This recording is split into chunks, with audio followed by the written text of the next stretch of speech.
있습니다. 교독하고 마지막 절 같이 읽겠습니다. 마이크 좀 올려주세요. 교독합니다. 우리는 주의 두려우심을 알므로 사람들을 권면하거니와 우리가 하나님 앞에 알리어졌으니 또 너희의 양심에도 알리어지기를 바라노라. 다시 너희에게 처천한 것이 아니요 오직 우리로 말미암아 자랑할 기회를 너희에게 주어 마음으로 하지 않고 외모로 자랑하는 자들에게 대답하려 하는 것이라. 우리가 만일 미쳤어도 하나님을 위한 것이요 정신이 온전하여도 너희를 위한 것이니 강권하시는도다. 우리가 생각하건대 한 사람이 모든 사람을 대신하여 죽었은즉 모든 사람이 죽은 것이라. 그가 모든 사람을 대신하여 죽으심은 살아있는 자들로 하여금 다시는 그들 자신을 위하여 살지 않고 오직 그들을 대신하여 죽었다가 다시 살아나신 이를 위하여 살게 하려 함이라.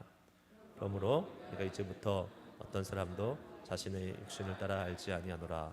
비록 우리가 그리스도 육신을 따라 알았으나 이제부터는 그같이 알지 아니하노라. 그런즉 누구든지 그리스도 안에 있으면 새로운 피조물이라. 이전 것은 지나갔으니 보라 새 것이 되었도다. 모든 것이 하나님께로 났으며 그리스도로 말미암아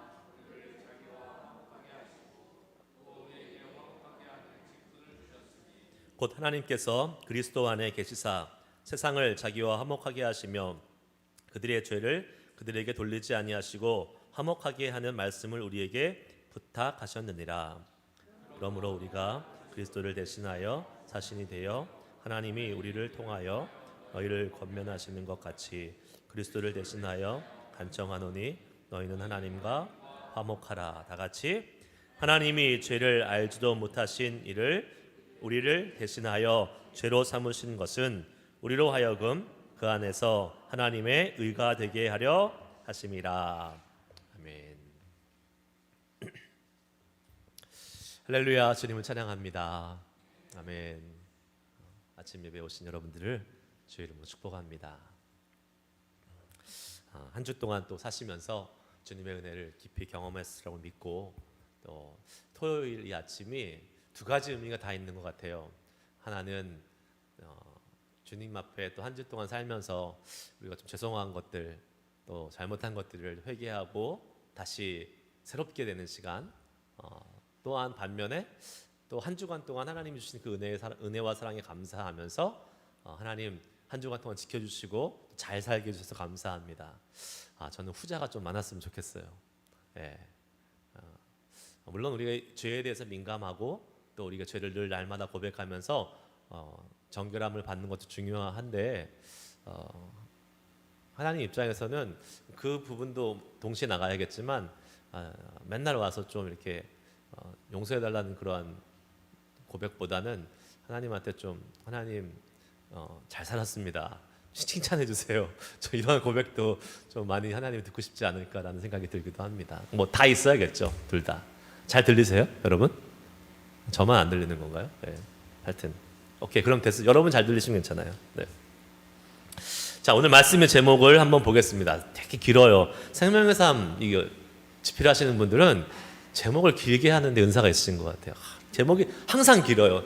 그래서 이게 편집하고 뭐 이렇게 제목 인터넷에 붙여뒀는데 좀 에러가 있긴 하지만 한번 읽겠습니다. 화목해 하는 직분, 대속의 은혜를 전하는 일. 네, 화목해 하는 직분, 대속의 은혜를 전하는 일.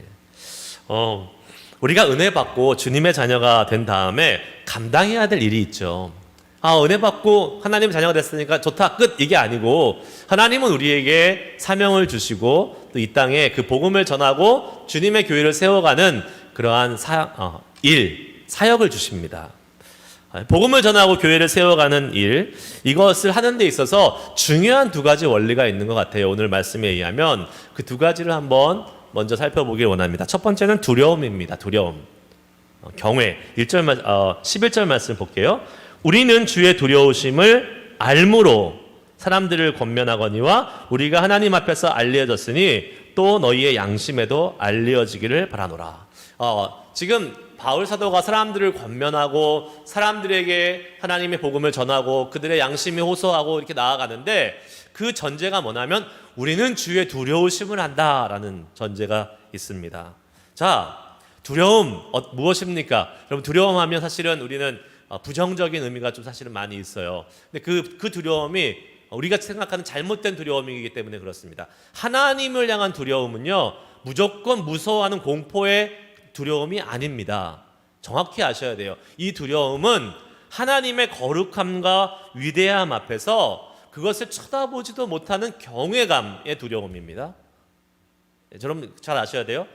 무조건 무서워서 그냥 벌벌벌 떠는 그 무서운 존재에 대해서 벌벌벌 떠는 그 두려움이 아니라 사실 우리랑 차원이 다르신 하나님, 사실 우리가 범접할 수도 없고 우리가 교제할 수도 없는 그러한 우리하고는 본질 자체가 다르신 너무나 거룩하시고 너무나 위대하신 그 하나님 앞에 우리가 뭐랄까요? 그 경외감, 그 놀라움, 그 두려움이에요, 사실은. 여러분, 그렇죠? 우리가 하나님이 우리의 창조주이시고 우리는 그분의 피조물이니까 당연한 것이죠.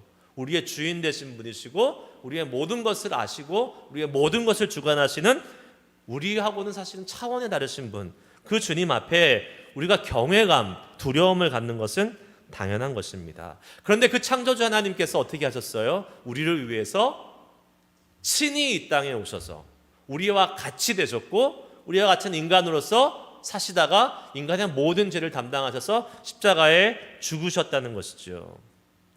그 어마어마한 사랑을 십자가를 통해서 우리에게 보여주신 것이 하나님의 놀라운 사랑입니다. 할렐루야. 아멘. 사실은 이게 그냥 우리가 너무 많이 들어가지고 들어도 별로 감흥이 없어요. 자주 들으니까. 근데 이거 사실은 어마어마한 은혜고 어마어마한 축복입니다. 그 은혜가 식지 않아야 될 텐데 그렇게 될 수 있길 축복합니다. 예. 원래 자격 없는 사람들이요, 하나님의 은혜를 입고 사랑을 입으면 어떻게 됩니까? 우리가 자격 없잖아요. 다 자격 없고 공로 없는데 이 하나님의 은혜를 입어서 하나님의 자녀가 된 거잖아요. 그러면 우리의 반응은 어떻게 해야 돼요? 감사하고 그 은혜를 알아야겠죠. 그런데 여러분 그거 아셔야 돼요. 사람은 그런 존재가 아닙니다. 감사한 일이 있으면 순간적으로 아니면 숏텀으로 감사해요. 롱텀으로 감사 잘 못합니다. 희한해요, 참. 그게 그 약발이 오래가지 않아요. 어느 순간 세월이 지나면 그것이 당연하게 여기고 나중에는 적반하장이 되는 경우도 많이 있습니다. 안 그런가요? 그런 것 같아요. 제가 가끔 여행을 하는데요, 여러분 제가 여행하는 팁을 하나 소개해드릴게요. 그리고 여러분들 분명히 베네핏을 받으실 겁니다. 자, 여행할 때 어디에 묵으세요? 보통 호텔, 모텔 같은 데 묵잖아요. 그러면 절대로 프론트에서 방 주세요 이렇게 얘기하지 마세요. 뭐라고 얘기해야 되는지 아세요? Can you give me complimentary upgrade for the room? 나한테 업그레이드 해줄 수 있냐? 물어보세요. 말하는데 돈 드는 거 아니잖아요. 무조건 해줍니다. 방이 있으면 무조건 해줘요. 제가 해봤으니까 얘기하죠. 저는 호텔에 가면 그냥 레귤러 룸에서 자본 적이 거의 없습니다. 왜요? 이 말을 하니까. 그럼 어떻게 돼요? 방 2개짜리로 업그레이드 해줘요. 투베드 스위스로 업그레이드 해줘요. 왜요? 물어봤으니까. 없으면 안 해주는 거예요. 없으면. 근데 직원 입장에서 여러분이 직원이라고 생각해봐요. 내 호텔도 아닌데 방이 하나 비어있어요. 주겠어요? 안 주겠어요? 주죠. 내 호텔도 아니고 우리 주인 건데 비어있는데 그냥 주고 싶지 않겠어요? 기분이라도 좋아라 우리 손님. 그래서 그렇게 말해보세요. 그러면 여러분의 그 여행의 질이 좋아질 거예요. 물론 저희 집은 인원이 많아서 제가 이렇게 하는 겁니다. 두 분 가실 때 굳이 업그레이드 받으실 필요 없죠. 침대 하나면 충분하니까. 근데 아기 있으신 분들 이렇게 적용해 보시기 바랍니다. 그러면 이제 도움을 받을 수 있어요. 그런데 여러분 업그레이드 받는 것이 기본 당연한 옵션이에요? 아니에요? 아니죠. 이거는 제가 페이버를 받는 거잖아요. 그런데 어떻게 되는지 아십니까? 제가 이거를 수년 동안 계속 하다 보니까 항상 그렇게 받아왔잖아요. 그러다가 어느 날 가서 어떤 호텔에서 안 해줘요. 그럼 제 마음이 어떤지 아세요? 저런 괘씸한 사람. 업그레이드를 해줘야지 왜 안 해줘? 이렇게 되는 게 사람 마음이라니까요. 어느 순간 이 은혜를 받은 것, 페이버를 받은 게 당연한 것으로 내 안에 자리 잡는 순간이 온다라는 거예요. 이게 참 우리 비슷한 거예요. 우리 신앙생활 하는데 비슷한 거예요. 하나님의 은혜를 받고 하나님의 구원을 받은 것이 처음에는 너무나 감사해. 너무나도 소중해요.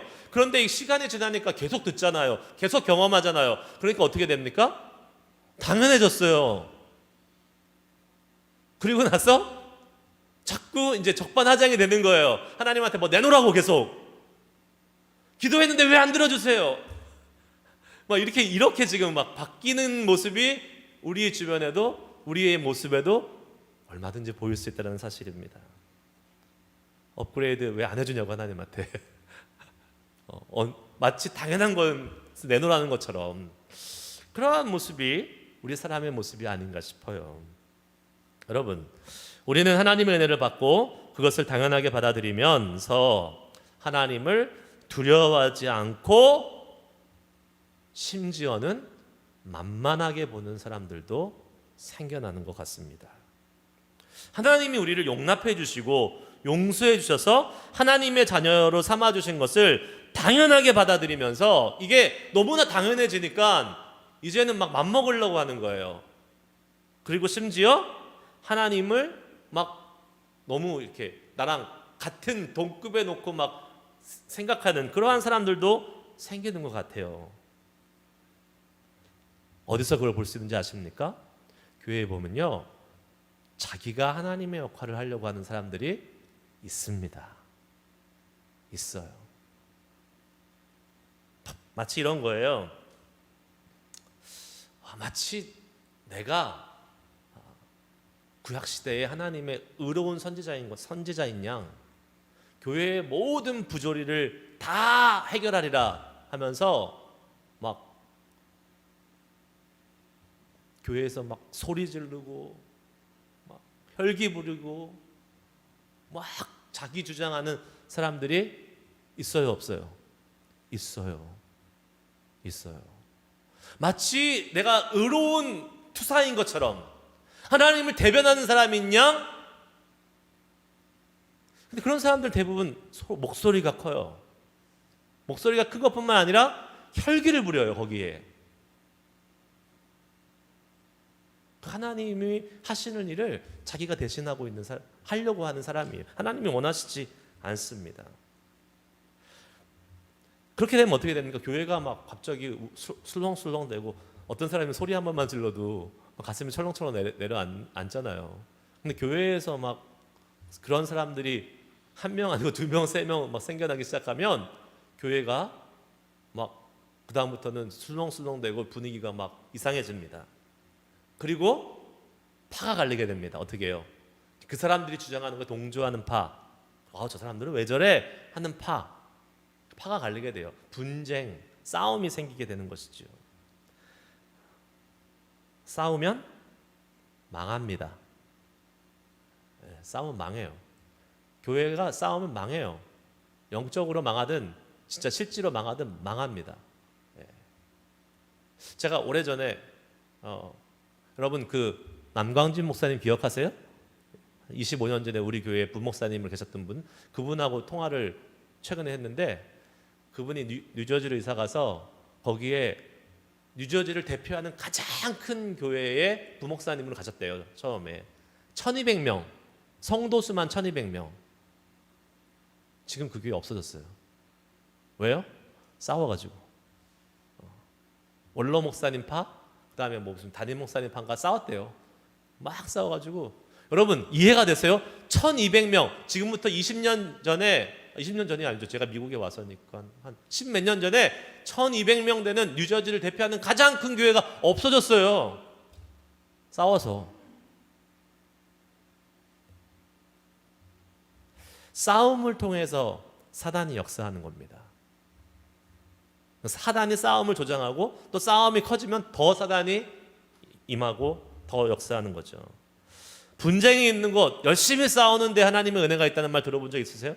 없어요. 한 번도 없어요. 왜냐하면 오늘 말씀에 뭐라고 나와요? 하나님은 뭐 하시는 분? 화목해 하시는 분. 하나님은 화목해 하시는 분이에요. 하나님의 특징을 제일 먼저 꼽자면 저는 화목해 하시는 분. 죄인이었던 우리와 하나님 사이에 그 간극을 좁혀주시고 화목하게 하셨어요. 원수를 화목하게 하셨어요. 그러니까 그 화목해 하시는 하나님을 믿는 우리들의 모습은 어떠야겠습니까? 제대로 된 신앙인이라면 우리도 화목해 하는 사람이 돼야 돼요. 막 와서 소리 지르고 혈기 부리고 싸우는 사람이 되면 안 돼요. 그 사람은 무조건 하나님의 사람이 아니에요. 아무리 교회의 의를 위하고 교회의 정의를 위해서 자기 목소리를 낸다 할지라도 막 그렇게 화내면서 혈기 부리면서 교회의 질서를 어지럽히고 분위기를 망치는 사람? 하나님의 뜻이 아닙니다. 얼마든지 신사적으로 조용하게 설득하면서 이야기할 수 있어요. 방법이 잘못된 거죠. 하나님의 방법이 아니라는 것입니다. 그런 사람들은요, 그냥 겉으로 막 자기 의를 내세우고 싶은 사람들이에요. 하지만 하나님은 아십니다. 그 중심을 아시기 때문에 그 마음의 중심으로 우리는 하나님을 섬겨야 되는 것입니다. 자, 시편 115편 13절 말씀을 같이 읽겠습니다. 시작. 높은 사람이나 낮은 사람을 막론하고 어떠한 사람들에게요?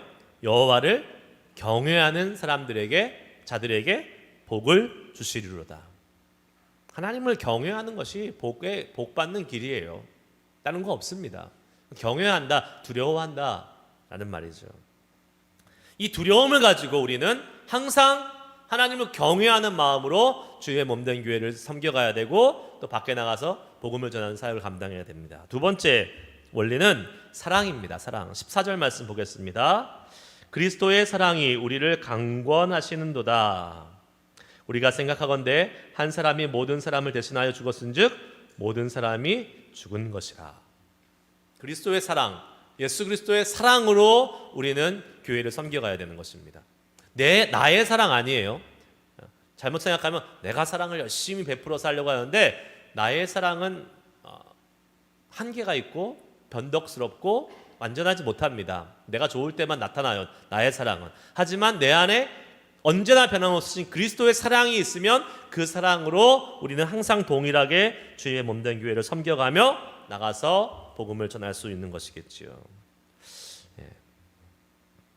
하나님의 사랑, 예수님의 사랑이 있을 때에 우리는 제대로 된 사역을 할 수 있는 것입니다. 성경에 말하잖아요. 사랑이 없으면 뭐라고요? 아무것도 아니니라. 사랑이 없으면 아무것도 아니니라. 고린도전서 13장 3절 하반부의 말씀을 보면 사랑이 없으면 뭐라고요? 내게 아무 유익이 없느니라. 아무것도 아니고요. 아무 유익도 없대요.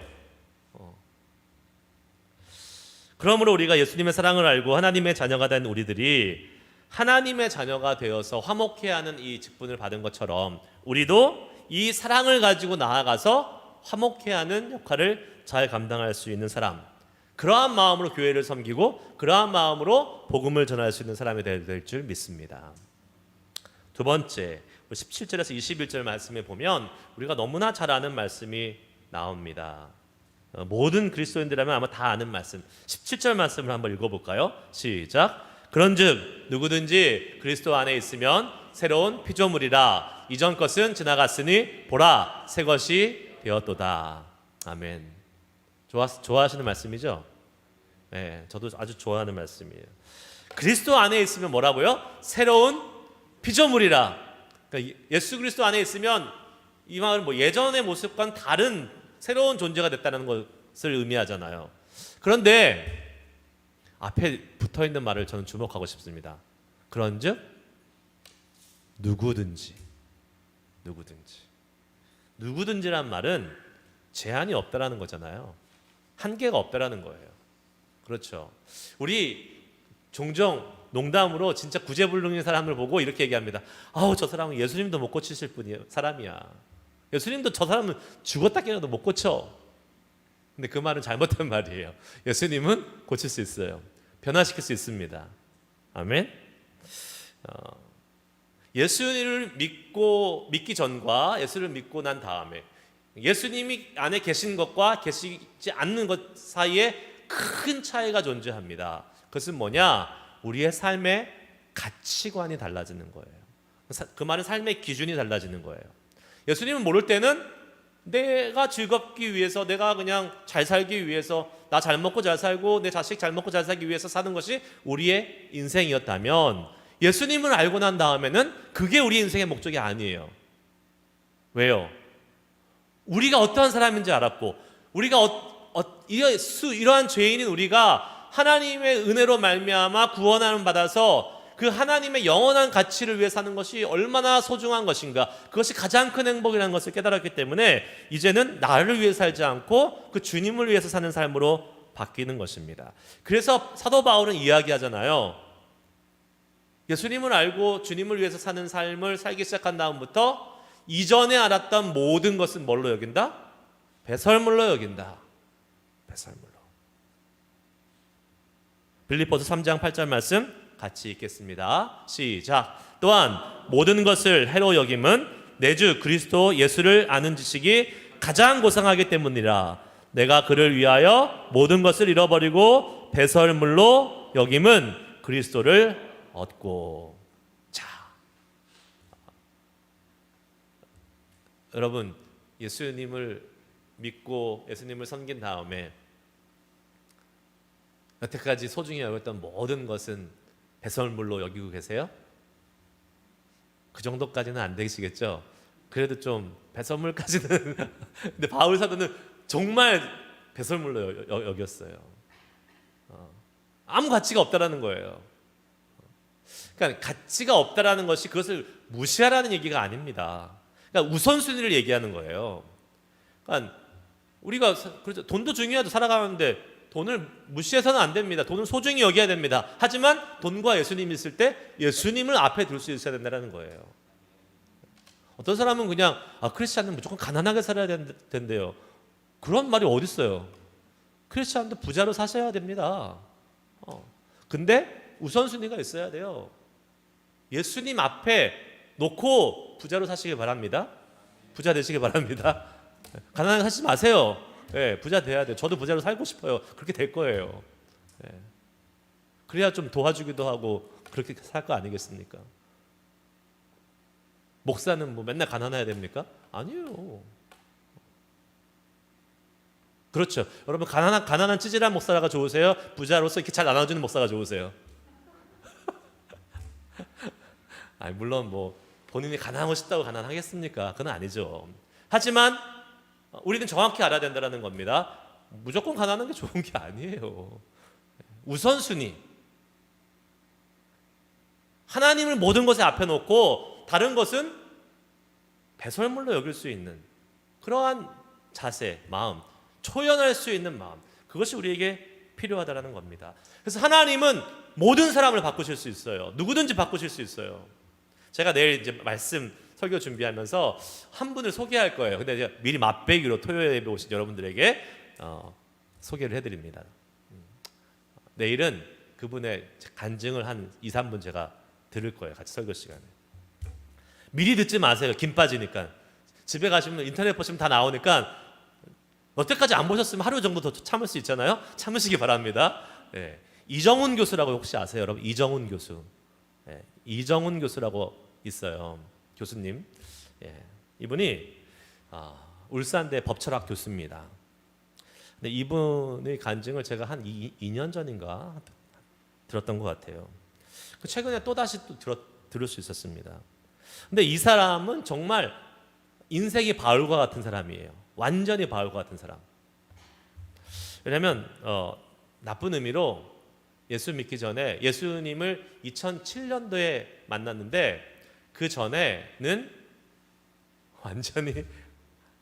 완전히 기독교를 핍박하는 것에서 부족해서 말살시키려고 했던 사람이에요. 이 사람이 어떻게 해요?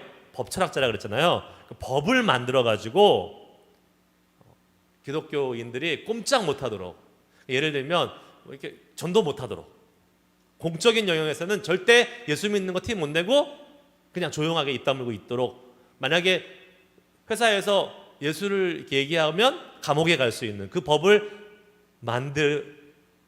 만들려고 했던 사람이에요. 그리고 거의 실행에 옮겨졌던 사람이고, 이 사람은 출가도 했습니다. 그래서 우리 군목 있잖아요. 군대의 목사로 이제 사역자로 군대 가는 것처럼 이 사람은 승려로 출가해서 군대를 갔던 사람이에요. 자기 절도 많이 짓고 불상도 많이 만들었고, 그리고 예수 믿는 사람 핍박하고. 그런데 이 사람이요, 재밌는 게 이분이 말씀은 열심히 또 봤답니다. 왠지 아세요? 말씀에 잘못된 것을 찾아내고, 또 기독교 방송은 매일 봤대요. 왜요? 조롱하고 비판하려고. 그래서 보면서 웃기는 소리 하고 있네, 맨날 이렇게 했다는 거예요. 아유, 또 헛소리 하고 있네. 그게 너무 재밌었대요. 그래서 매일같이 기독교 방송을 봤다는 거예요. 여러분보다 낫죠. 조롱하고 핍박하려고. 그런데 어느 날, 그날도 여지없이 점심을 먹다가 어떤 목사님이 나오길래 또 이제 조롱하고 핍박하려고, 이렇게 막 비난하려고 말씀을 이렇게 듣고 있었대요. 듣고 있는데 갑자기 그 목사님의 말씀에 한 단어가 마음에 와서 콱 꽂히더래요. 그게 뭐냐? 죄. 너는 죄인이다. 근데 그 순간 자기가 정말 죄인이라는 게 갑자기 느껴지면서 땅바닥에 꼬꾸라져 가지고 그 하나님의 죄인임을 깨닫게 하시는 순간 자기는 죽을 수밖에 없는, 너무나도 극악무도한 파렴치한 죄인이라는 사실을 깨달아지면서 하나님의 그 죄인임을 깨닫게 하시는 순간을 통해서 하나님의 임재를 경험하고 그 하나님의 사랑을 깨닫은 다음에 그 다음 날부터 전도하기 시작했대요. 그리고 지금은 어마어마하게 사역하고 그리스도를 복음을 전하고 계세요. 이분이 간증을 할 때마다 저는 그게 참 신기해요.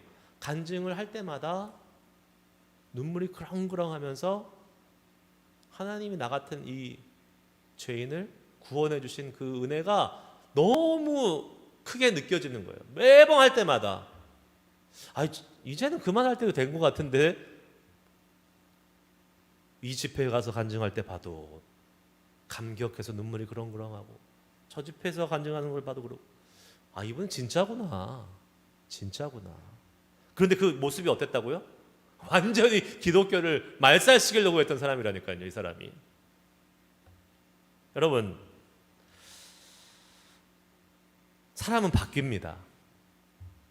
아멘? 예수 안에서 예수님이 바꾸게 하실 수 있습니다.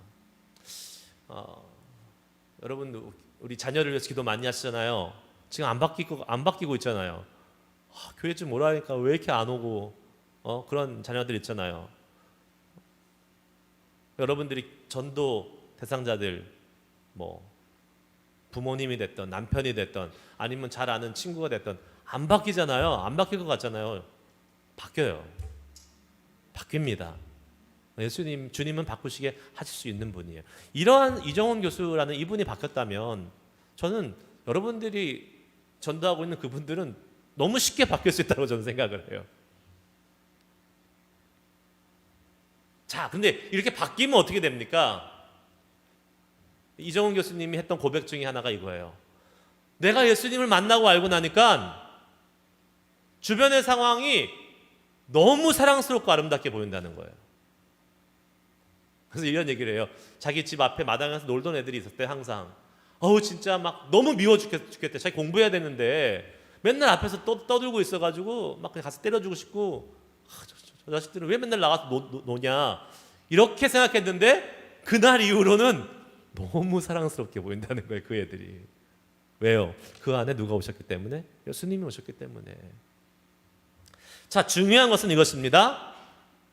변화되는 것은요, 주변이 바뀌고 환경이 바뀌는 게 아니에요. 내가 바뀌는 거예요. 사람이 바뀌는 거예요.